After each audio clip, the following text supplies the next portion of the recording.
कहानी की शुरुआत में हमें एक डिलीवरी बॉय दिखाया जाता है जिसका नाम टेजिन होता है। वो बहुत ज्यादा गरीब लड़का होता है, इसीलिए वो दिन रात एक करके पैसे कमाता है, जिससे वो अपने छोटे भाई जिन की पढ़ाई का सारा खर्चा भी उठाता है। टाइजिन सारे ऑर्डर्स बहुत तेजी से डिलीवर करता है। वो अपने फ्रेंड्स के ऑर्डर्स डिलीवर करने में भी उनकी मदद करता है। एक रात एक अमीर लड़की और उसका बॉयफ्रेंड उसके हाथ से पार्सल छीन कर सड़क पर फेंक देते हैं। ये देखकर टेजिन को बहुत ज्यादा गुस्सा आता है, इसलिए वो फौरन मोटरसाइकिल पर सवार होता है और उन दोनों का पीछा करना शुरू कर देता है। टेजिन बहुत एक्सपीरियंस्ड राइडर होता है और बहुत तेजी से मोटरसाइकिल चलाता है। वो उन दोनों को अपनी नजरों से गायब नहीं होने देता और शॉर्टकट रास्ते से उन्हें पकड़ लेता है। टेजिन अपनी मोटरसाइकिल उनके सामने सड़क पर रोक देता है और फिर वही खाना निकालता है जो उन्होंने सड़क पर फेंक दिया था। टेजिन उन्हें वो खाना वापस कर देता है और उस खाने के पैसे मांगता है। तभी आसपास के लोग भी वहाँ जमा हो जाते हैं। लोगों के सामने इंसल्ट से बचने के लिए अमीर लड़का मजबूरन पैसे दे देता है। अपना काम खत्म करने के बाद टेजिन अपने छोटे भाई जिन से मिलने जाता है। टेजिन अपने छोटे भाई से बहुत प्यार करता है क्योंकि उनकी यही छोटी सी फैमिली होती है। टेजिन को प्लांट्स का बहुत शौक होता है, इसीलिए वो अपना कैफे भी खोलने वाला होता है। जाने से पहले टेजिन अपने भाई से थोड़ा नाराज भी होता है क्योंकि वो एग्जाम्स में फेल हो रहा था। वो उसे समझाता है कि स्टडी पर पूरा ध्यान दो। उसके बाद टेजिन मोटरसाइकिल पर वहाँ से चला जाता है। जब जिन घर पहुँचता है तो उसे पता चलता है कि टेजिन ने उसके अकाउंट में 50,000 वॉन भेज दिए हैं ताकि वो बिना किसी परेशानी के अपनी पढ़ाई जारी रख सके। दूसरी तरफ टेजिन अपने प्लांट्स के लिए कुछ फर्टिलाइजर लेकर आता है। टेजिन पौधों का बहुत ज्यादा ख्याल रखता है। उसके दोस्त भी उसके कैफे को डेकोरेट करने में उसकी मदद कर रहे होते हैं क्योंकि कुछ ही दिनों बाद उसका कैफे ओपन होने वाला होता है। फिर उन सब के लिए टेजिन की फियांसी सियोयोन खाना लेकर आती है और सब मिलकर खाना खाते हैं और हंसी मजाक करते हैं। बाद में टेजिन और सियोयोन एक दूसरे से बात करते हैं। वो दोनों एक दूसरे से बहुत मोहब्बत करते हैं और जल्द ही शादी करने वाले होते हैं। सियोयोन उससे कहती है, तुम मुझे इसलिए पसंद हो क्योंकि तुम बहुत मेहनती और स्ट्रगल करने वाले लड़के हो। उसी वक्त हम ये भी देखते हैं कि टेजिन और सियोयोन दोनों ने अपने हाथों में ब्रेसलेट्स पहने हुए हैं। ये ब्रेसलेट्स उनकी मंगनी की अंगूठियों की जगह होते हैं क्योंकि टेजिन के पास इतने पैसे नहीं होते कि वो एक गोल्ड रिंग खरीद सके।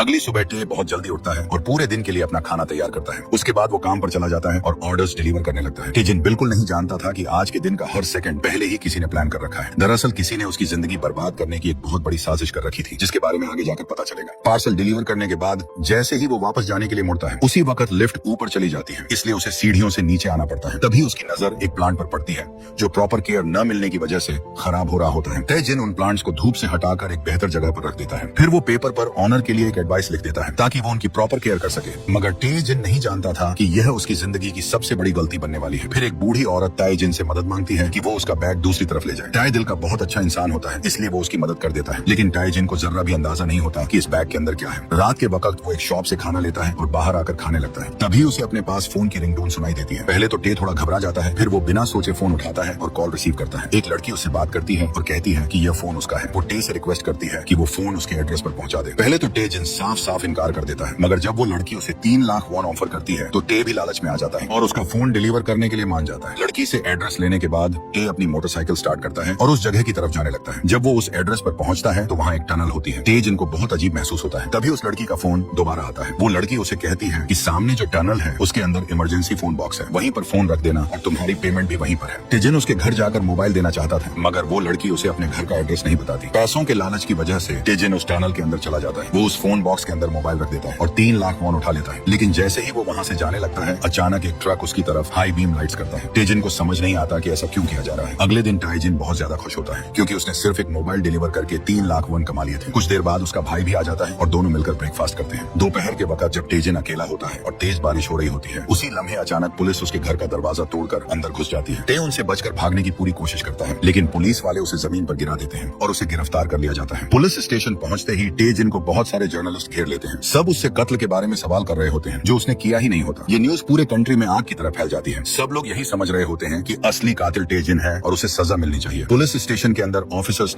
जिन पर इल्जाम लगाते हैं कि उसने एक लड़की के साथ रेप किया था और फिर उसे कत्ल कर दिया। टेजिन उन्हें समझाने की पूरी कोशिश करता है कि उसने अपनी पूरी जिंदगी में उस लड़की को एक बार भी नहीं देखा। वो कहता है कि आपसे मिस्टेक हुई है, लेकिन पुलिस ऑफिसर कहता है कि जो तुमने किया है उसकी सजा तुम्हें मिलकर रहेगी। टेजिन उन्हें बार बार समझाता है, लेकिन उन पर कोई असर नहीं होता। इतना कुछ होने के बावजूद टेजिन अपने प्लांट्स के बारे में परेशान होता है। वो सोचता है कि अब उनकी देखभाल कौन करेगा। उसे डर होता है कि उसकी गैर मौजूदगी में प्लांट्स खराब हो जाएंगे। दूसरी तरफ लड़की की लाश सूटकेस के अंदर से मिलती है। ये वही सूटकेस होता है जो कल टाइजिन ने एक बूढ़ी औरत की मदद करते वक्त सड़क की दूसरी तरफ ले जाकर रखा था। टाई के दोस्त भी उससे मिलने आते हैं। टाई उनसे कहता है कि वो उसके प्लांट्स का ख्याल रखें। तभी उसके दोस्त उसे बताते हैं कि उसकी सारी पर्सनल इन्फॉर्मेशन और साथ में सियोयोन और टाई जिनकी प्राइवेट पिक्चर सोशल मीडिया पर लीक हो चुकी है। ये देखकर सियोयोन भी अपसेट हो जाती है। उसे भी शक होने लगता है कि कहीं टाइजिन ने ही उनकी प्राइवेट पिक्चर सोशल मीडिया पर अपलोड तो नहीं की। जेल में टाइजिन इन्वेस्टिगेटर से कहता है, मैंने किसी का कत्ल नहीं किया, मुझे यहाँ से कब जाने दोगे? इन्वेस्टिगेटर कहता है कि अगर तुम्हारी बेगुनाही साबित हो गई तो तुम जा सकते हो, वरना तुम पूरी जिंदगी जेल में सड़ने वाले हो। टाइजिन गुस्से में कहता है, मैंने कुछ नहीं किया, मगर जेल में उसकी बात सुनने वाला कोई नहीं होता। आखिरकार ते बेबस होकर पूरी तरह टूट जाता है। वो समझ नहीं पाता कि अचानक उसकी जिंदगी में ये सब क्या हो गया है। दूसरी तरफ सीओ योन अपनी शॉप को बंद कर देती है और टे जिन का केस लड़ने के लिए एक वकील हायर करती है। वकील कहता है कि उनके पास टाइम कम है, इसलिए उन्हें सब कुछ जल्दी करना होगा। टे जिन के दोस्त उसके प्लान्स का अच्छी तरह ख्याल रखते हैं और वो फैसला करते हैं कि टे को बाहर निकालने के लिए अपनी पूरी कोशिश करेंगे। अगले दिन सीओ योन टे से मिलने जेल जाती है। सीओ योन के दिल में एक छोटा सा शक होता है कि कहीं टे जिन ने सच में यह क्राइम तो नहीं किया, लेकिन टे उसे यकीन दिलाता है कि वो ऐसा करने का सोच भी नहीं सकता। सीओ योन टे जिन की बात पर यकीन कर लेती है और कहती है, मैं तुम्हें जेल से निकालने की पूरी कोशिश करूंगी, तुम बस जेल के अंदर खुद को संभाले रखना।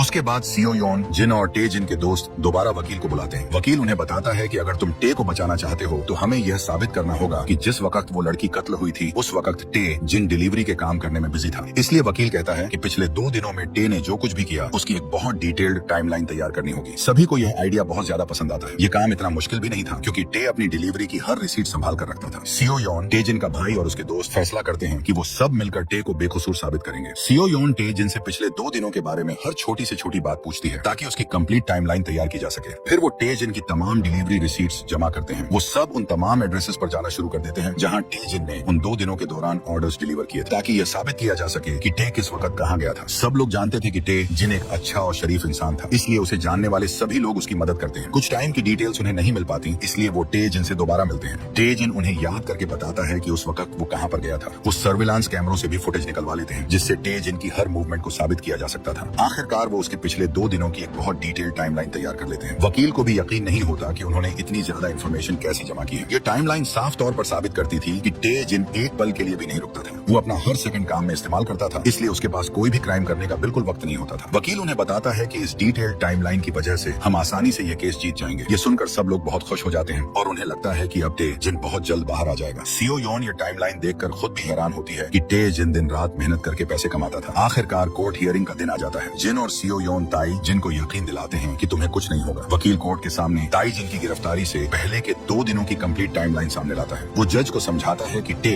जिन हर वक्त काम करता रहता था और उसकी हर मूवमेंट का रिकॉर्ड मौजूद है। आसपास के सभी लोग भी जानते हैं कि वो एक मेहनती और शरीफ इंसान है, इसलिए यह नामुमकिन है कि उसके पास विक्टिम को कत्ल करने का वक्त होता। ये सब कुछ देखकर लगता था कि टे जिन बेगुनाह है, लेकिन जब प्रोसिक्यूटर खड़ा होता है तो सब कुछ बदल जाता है। प्रोसिक्यूटर कहता है, टे जिन मुझे भी कातिल नहीं लगता, लेकिन कत्ल करने का सीक्रेट वकील की बनाई हुई टाइमलाइन में ही छुपा हुआ है। इस टाइमलाइन के मुताबिक टे जिन ने विक्टिम को भी एक ऑर्डर डिलीवर किया था, लेकिन सबसे अजीब बात यह होती है कि टे जिन ने विक्टिम को वो ऑर्डर डिलीवर करने में 7 मिनट लगा दिए थे। प्रोसिक्यूटर के मुताबिक डिलीवरी के लिए 7 मिनट का वक्त बहुत ज्यादा है और यही वो टाइम होता है जिसमें टे जिन ने क्राइम को अंजाम दिया। उसी वक्त टे जिन को याद आता है कि उसने वहां पर रखे एक प्लांट को धूप से दूर रखा था और एक पेपर पर उसकी केयर के लिए एक नोट छोड़ा था, इसीलिए उसे वहां 7 मिनट लग गए थे।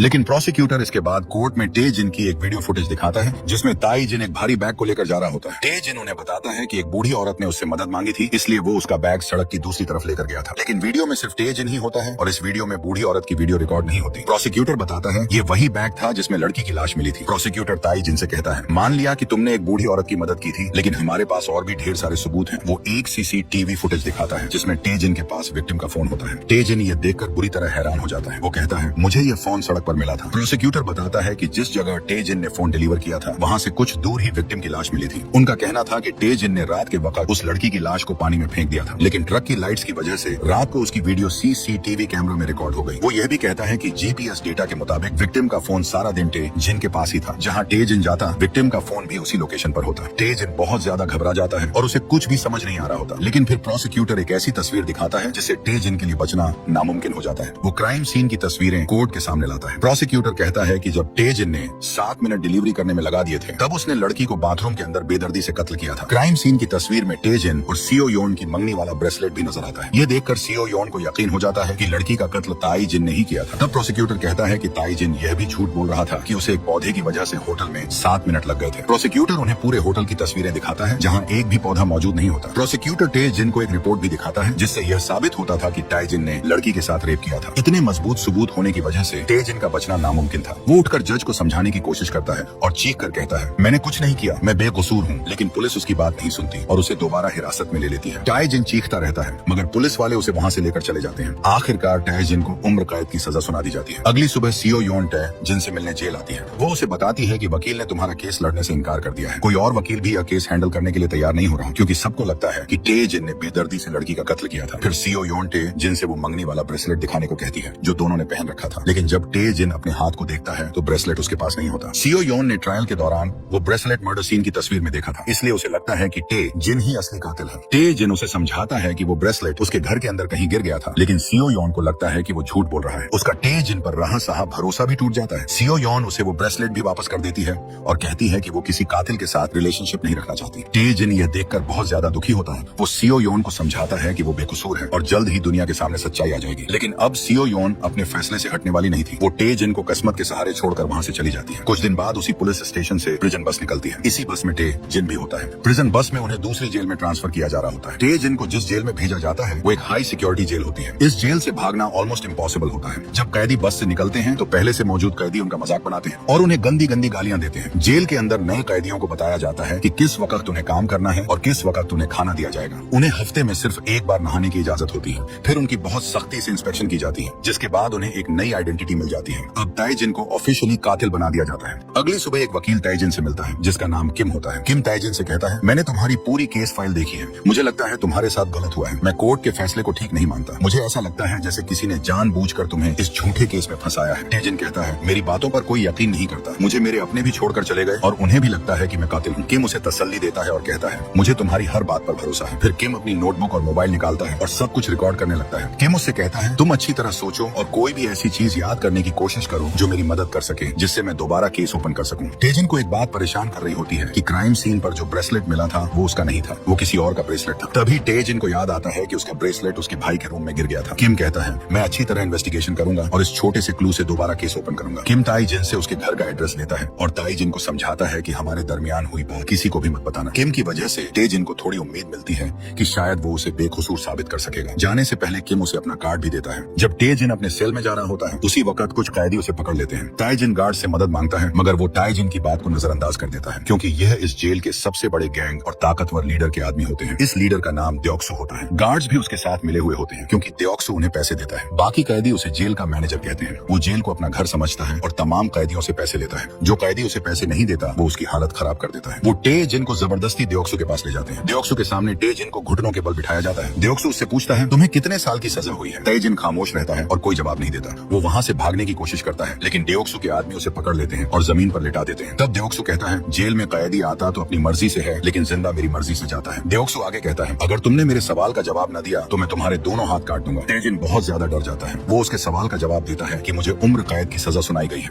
द्योक्सु जानता था कि तेजिन रेप और मर्डर के केस में जेल आया है, इसलिए वो कहता है, मैं जेल में तुम्हारी जिंदगी जहन्नुम बना दूंगा। तभी गार्ड्स वहाँ आ जाते हैं, इसलिए द्योक्सु उसे जाने देता है। उसके बाद ताई जिन को वापस उसके सेल में भेज दिया जाता है। वहाँ पहले से एक कैदी मौजूद होता है। वो भी ताई जिन को तंग करना शुरू कर देता है, लेकिन ताई जिन की यहाँ से निकलने की उम्मीद अब भी जिंदा होती है क्योंकि उसे लगता है कि वकील किम उसे बेकसूर साबित कर देगा। मेस में ताई जिन खाना लेता है और द्योक्सु से डरकर उससे काफी दूर बैठ जाता है। तभी उसके पास दो कैदी भी आकर बैठ जाते हैं। वो उसे बताते हैं कि द्योक्सु को उम्र कैद की सजा हुई थी, लेकिन वो बहुत ज्यादा अमीर फैमिली से था, इसलिए उसने बड़े बड़े ऑफिसर्स को रिश्वत देकर अपनी सजा कम करवा ली और उसे सिर्फ 10 साल की सजा हुई। फिर वो टे जिन को एक बहुत बुरी बात बताते हैं। वो कहते हैं कि द्योक्सु उन कैदियों से बहुत ज्यादा नफरत करता है जिन्होंने किसी के साथ रेप किया हो, क्योंकि उसकी बहन के साथ भी किसी ने रेप किया था, फिर उसे बेदर्दी से कत्ल कर दिया। इसलिए जो भी कैदी रेप की वजह से जेल में आता है, द्योक्सु उसकी जिंदगी जहन्नुम बना देता है। ये सुनकर तेजिन बहुत ज्यादा डर जाता है क्योंकि उस पर भी रेप का इल्जाम था, इसलिए उसे यकीन हो जाता है कि द्योक्सु उसे छोड़ने वाला नहीं है। वो कैदी उसे यकीन दिलाते हैं कि अगर वो उनके साथ रहे तो वो उसे द्योक्सु से बचा सकते हैं। वो उसे अपनी गैंग में शामिल होने की ऑफर करते हैं। तेजिन भी उनकी बातों में आ जाता है और उनकी गैंग ज्वाइन करने का फैसला कर लेता है। वो दोनों झूठ बोलकर तेजिन को बाथरूम में ले जाते हैं और कहते हैं, हम यहाँ तुमसे एक जरूरी बात करने आए हैं। लेकिन तेजिन को पता नहीं होता कि यह दोनों असल में द्योक्सु के आदमी होते हैं। वहाँ पहले से कुछ और कैदी भी उसका इंतजार कर रहे होते हैं। वो कैदी फौरन तेजिन को पकड़ लेते हैं और सब मिलकर उसके साथ जिनसी ज्यादती करते हैं। तेजिन जोर से मदद के लिए चीखता है, लेकिन उसे बचाने के लिए वहाँ कोई नहीं आता। अगले दिन ताई जिन बहुत ज्यादा दुखी होता है, लेकिन किम एक और बुरी खबर सुनाता है। किम कहता है, मैं इन्वेस्टिगेशन के लिए तुम्हारे घर गया था, लेकिन जब मैं वहाँ पहुंचा तो उसके भाई ने खुदकुशी कर ली थी। उसने अपनी खुदकुशी यूट्यूब पर लाइव की थी। ये सुनकर तेजिन पूरी तरह टूट जाता है क्योंकि अब इस दुनिया में उसका कोई भी अपना नहीं होता। ऊपर से द्योक्सु के आदमी उसे और भी ज्यादा जलील करते हैं। ताई जिन समझ जाता है कि उसका न कोई अपना है, न कोई सहारा और न ही कोई ऐसी वजह है जिसके लिए वो जिंदा रहे। वो इतना ज्यादा टूट जाता है कि उसे अपनी जिंदगी बोझ लगने लगती है। इसीलिए तेजिन फैसला करता है कि वो भी अपने भाई की तरह खुदकुशी करेगा। वो फंदे से लटक कर अपनी जान देने की कोशिश करता है, मगर गार्ड्स वक्त पर पहुंच जाते हैं और उसे हॉस्पिटल ले जाते हैं। इस तरह टे की जान बच जाती है। लेकिन टे जिन सिर्फ 1 महीने के अंदर 3 बार खुदकुशी करने की कोशिश करता है, मगर हर बार वो बच जाता है। हॉस्पिटल में एक कैदी योंग भी टे जिन की हालत देखता है और उसे टे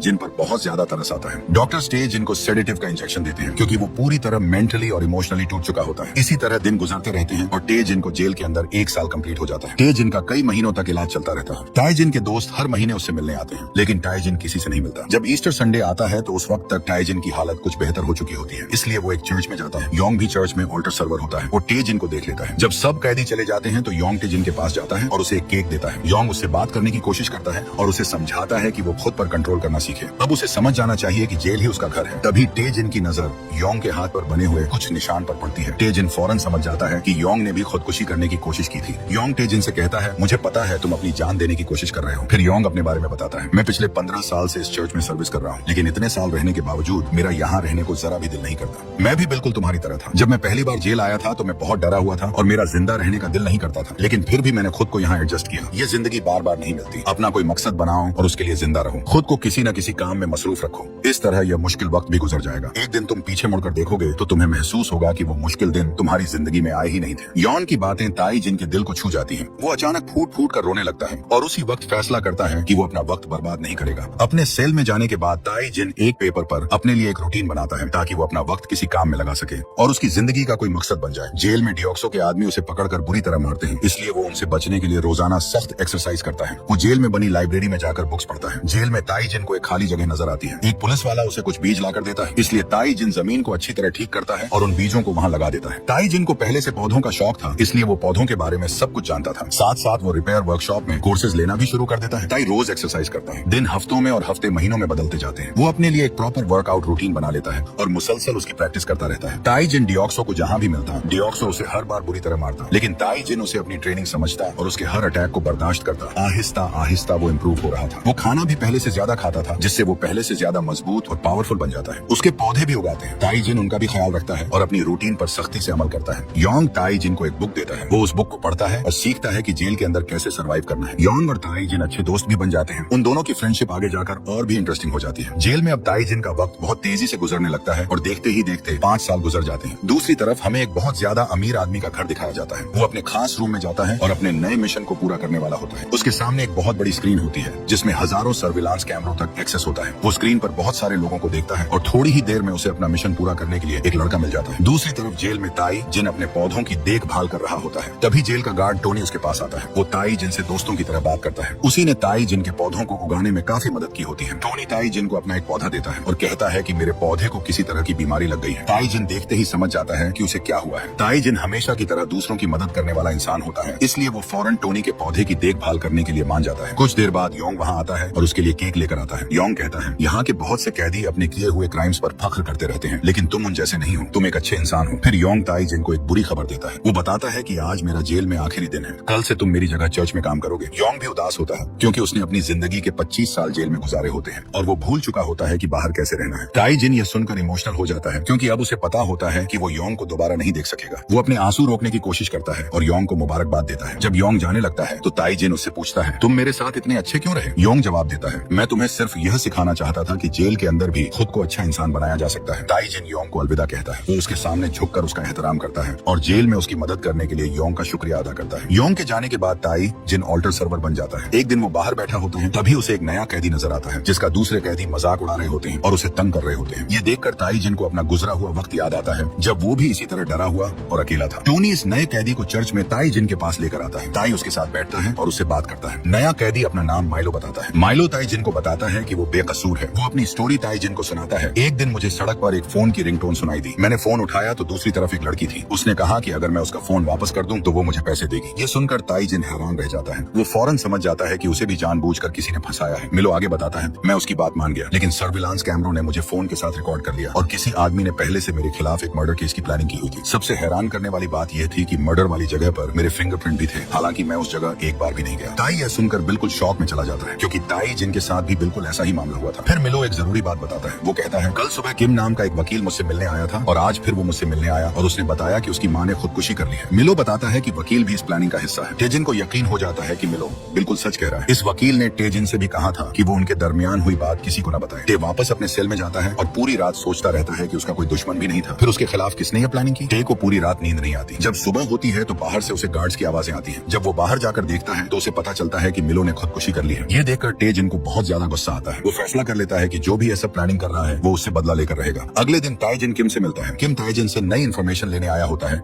जिससे ताईजिन का केस दोबारा ओपन किया जा सके, लेकिन ताईजिन उसे माइलो के बारे में बताता है। वो कहता है, माइलो ने मुझे सब कुछ बता दिया है, तुम बस हमारी मदद करने का ड्रामा कर रहे हो। तब किम का असली चेहरा भी सामने आता है। वो कोई वकील नहीं होता, बल्कि किसी के लिए काम कर रहा होता है। टेजिन उससे पूछता है, मेरे भाई को किसने मारा था? टे गुस्से में आकर किम पर अटैक कर देता है और उस आदमी का नाम पूछता है जो ये सब करवा रहा होता है। तभी गार्ड्स वहाँ आ जाते हैं और टेजिन को पकड़ लेते हैं, लेकिन किम गार्ड से वहाँ से जाने के लिए कहता है। तब किम टेजिन को बताता है, तुम्हें किसी ने जानबूझकर झूठे केस में जेल भेजा है और तुम्हारे भाई को भी मारा है। हमने ही वो फोन रखा था और वो ब्रेसलेट भी तुम्हारा नहीं था। किम हंसते हुए कहता है, आखिर तुम कर भी क्या सकते हो, तुम्हारे हाथ में कुछ नहीं है। टेजिन उससे पूछता है, क्या तुमने मेरे भाई को मारा था? किम बिना डरे उसे जवाब देता है, हाँ मैंने ही उसे मारा है। तुम जेल के अंदर हो, तुम मेरा कुछ नहीं बिगाड़ सकते। ये सुनकर टेजिन उससे वादा करता है, मैं जेल से बाहर आकर तुम सबको खत्म कर दूंगा। जब किम जेल से बाहर जाता है तो वो अपने बॉस को फोन करता है और कहता है, एक कैदी हमारे बारे में जान चुका है, हमें उसे खत्म करना होगा। बाद में टेजिन चर्च में जाता है और ऑल्टर सर्वर का काम छोड़ देता है, क्योंकि अब उसकी जिंदगी का सिर्फ एक ही मकसद बन चुका होता है, इस जेल से भागना और उस आदमी से बदला लेना जिसने टेजिन को जेल भिजवाया था। टे एक टेबल पर बैठता है और फिर एक कील निकालने की कोशिश करता है। वो उसे इतनी जोर से खींचता है कि उसके हाथ से खून निकल आता है। टेजिन के लिए ये कील आगे चलकर बहुत काम आने वाली होती है। उसके बाद सीन एक एंटीक ऑक्शन की तरफ शिफ्ट होता है। एंटीक आइटम की बिडिंग तेजी से ऊपर जा रही होती है, मगर एक अमीर आदमी हर बार सबसे ज्यादा बिड लगाता है, जिसका नाम शिन होता है। वो किसी भी तरह इस आइटम को खरीदना चाहता था, लेकिन अजीब बात यह होती है कि शिन खुद इस एंटीक आइटम्स में इंटरेस्टेड नहीं होता। कोई अनजान आदमी ऑनलाइन शिन से ज्यादा बिड लगाता है और एक बेकार सी आइटम की बिडिंग 3 बिलियन वॉन तक पहुंच जाती है। शेन ब्रेक का कहकर बाथरूम में जाता है और जॉन नाम के एक आदमी को फोन करता है। शेन कहता है, मैं वो एंटीक आइटम खरीद रहा हूँ, लेकिन इसकी प्राइस इतनी ज्यादा हो गई है कि अब इसे कोई पागल इंसान ही खरीदेगा। जॉन कहता है, जो प्राइस तुम इस ऑक्शन में पे करोगे वो असल में तुम्हारे बेटे की जिंदगी की कीमत है। तुम्हें वो एंटीक आइटम हर हाल में हासिल करना होगा। अगर तुमने ऐसा न किया तो तुम्हारा बेटा जेल में सड़ने के लिए तैयार हो जाए। यह कहकर जॉन कॉल बंद कर देता है। शेन वापस ऑक्शन हॉल में चला जाता है। अब वो किसी भी कीमत पर ऑक्शन जीतना चाहता था, मगर वो बिल्कुल नहीं जानता था कि उससे ज्यादा ऑनलाइन बिड लगाने वाला कोई और नहीं बल्कि जॉन ही होता है। वो प्राइवेट रूम में बैठकर ऑनलाइन बिड बढ़ाता रहता है। बढ़ती हुई बिडिंग देखकर ऑक्शन में बैठा शेन बहुत ज्यादा घबरा जाता है, लेकिन वो अपने बेटे को भी जेल नहीं भेजना चाहता था, इसलिए वो बड़ी मुश्किल से 6 बिलियन वॉन की बोली लगा देता है। आखिरकार शेन ऑक्शन जीत जाता है। वो एंटीक आइटम जीतकर जॉन को दे देता है। उसके बाद हमें जॉन की लाइफ दिखाई जाती है। छोटी सी उम्र में जॉन बिलियनियर होता है। उसके पास दुनिया के सबसे महंगे एंटीक आइटम्स मौजूद होते हैं। असल में जॉन लोगों के खिलाफ झूठे क्रिमिनल केसेस बनाने में माहिर होता है। जब कोई अमीर आदमी किसी का कत्ल कर देता है तो वो इसका इल्जाम किसी और बेकसूर शख्स पर डाल देता है। इस तरह जॉन अमीर लोगों से कई बिलियन वॉन भी लेता है